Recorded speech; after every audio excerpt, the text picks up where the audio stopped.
A woman named Margaret walked into her hometown Ben Franklin store on a Tuesday morning in 1963, the same way she had every Tuesday morning since 1951. She bought a spool of yellow thread, a packet of bobby pins, and a small bag of lemon drops from the candy counter near the register. The girl behind the counter knew her name, knew she took a bag of lemon drops every week, knew not to bother with a bag. Margaret always just dropped them loose into her coat pocket. Margaret died in 1987. Her Ben Franklin closed in 1994. Her granddaughter lives 3 miles from where that store stood and has no idea either of them ever existed. At its peak, Ben Franklin wasn't just a store. It was a franchise empire with nearly 3,000 locations woven into the fabric of small-town America. The second oldest franchise chain in United States history, right behind Singer sewing machines. It trained the man who built Walmart.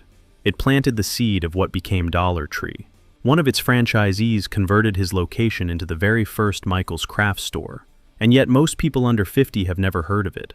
What happened to Ben Franklin is a story about how an empire gets built slowly, from the bottom up, through thousands of ordinary people in ordinary towns, and how it comes apart in ways that are almost impossible to stop once they start.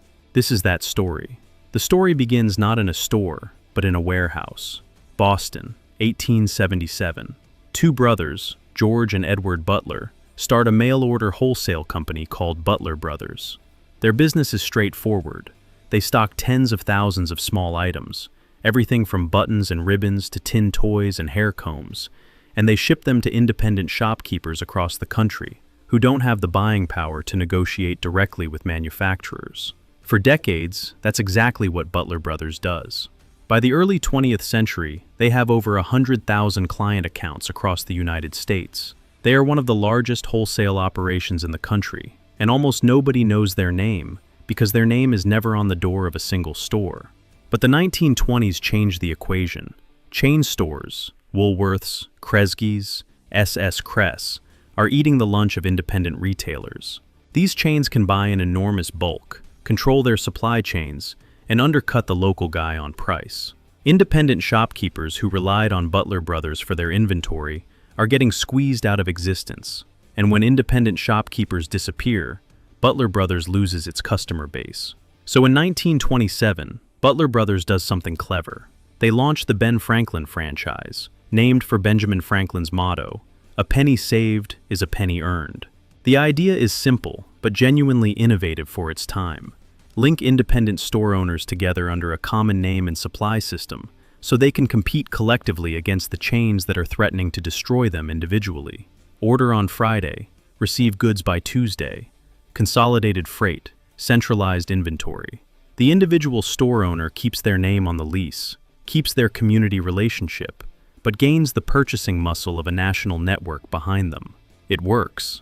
By 1936, there are already 2,600 Ben Franklin locations operating across the country, and Butler Brothers is one of the most important wholesale operations in American retail history, a fact that virtually no one in their position would have predicted a decade earlier. The lesson buried here is one that would take American retail another 70 years to fully absorb. Scale matters, but the franchise model proved that scale doesn't require uniformity.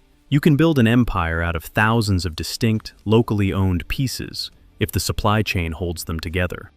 The 1940s and 1950s are the true golden era of Ben Franklin.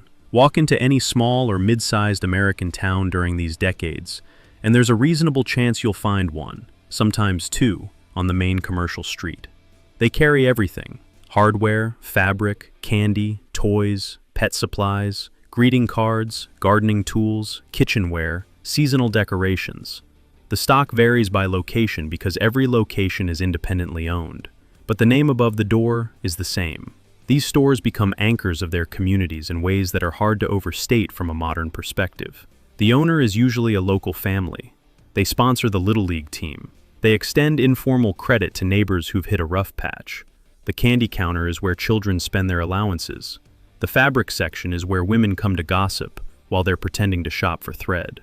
And into this world, in September 1945, walks a 27-year-old Army veteran named Sam Walton. He's borrowed $20,000 from his father-in-law, added $5,000 of his own, and used it to purchase a struggling Ben Franklin franchise in Newport, Arkansas. The store is doing $72,000 a year in revenue when he buys it, barely alive.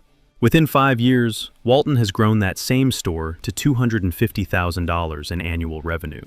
He's done it by doing something Ben Franklin's franchise model technically discouraged, buying directly from manufacturers when he could get a better price, passing the savings to customers, and watching volume climb in response. He becomes the top-performing Ben Franklin franchisee in the entire state of Arkansas. Then his landlord refuses to renew his lease, wants to give the store to his son. Walton loses the Newport location and has to start over in Bentonville. He grows that store too, then another, then another. By the early 1960s, Sam and his brother James operate 15 Ben Franklin locations.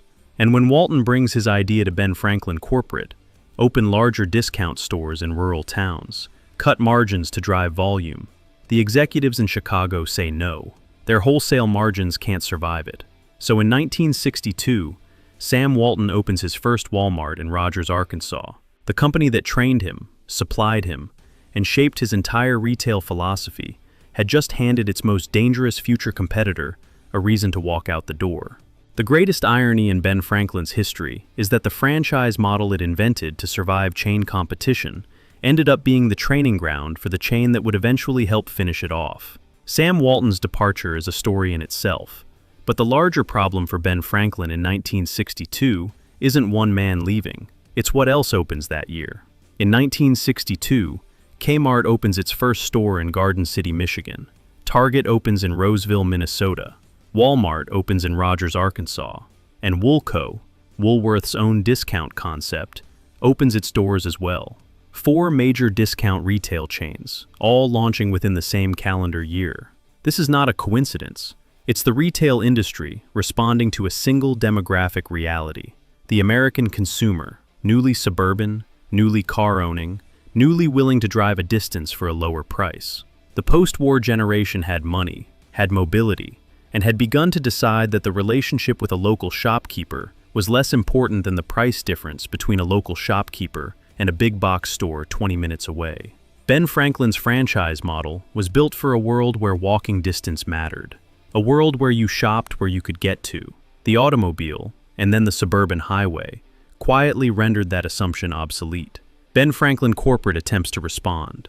They launch the Ben Franklin Family Centers concept, larger stores, broader selection, designed to compete with the new discount format. It doesn't work. The stores are large enough to require significant investment, but not large enough or cheap enough to compete with Kmart on price. By the 1980s, most of the family centers have been closed. What Ben Franklin actually has, and what it fails to fully recognize as a strategic asset, is its deep penetration into small towns that Kmart and Walmart haven't yet reached. The place is too small for a discount giant. The towns where the franchise model still has room to breathe. Some franchisees figure this out on their own, and those stores survive the longest. But corporate never develops a clear strategy around it, and that failure to define the lane costs them the next decade. When the competitive landscape changes this fast and this completely, the organizations that survive are the ones that identify what they still have that others don't. And Ben Franklin, at the critical moment, couldn't see its own remaining strength clearly enough to build on it. Here's a detail that gets overlooked in most accounts of Ben Franklin's decline, and it might be the most instructive part of the whole story. Starting in the late 1970s, individual Ben Franklin franchisees began making a discovery. Their fabric sections were doing well. Their craft supplies were doing well.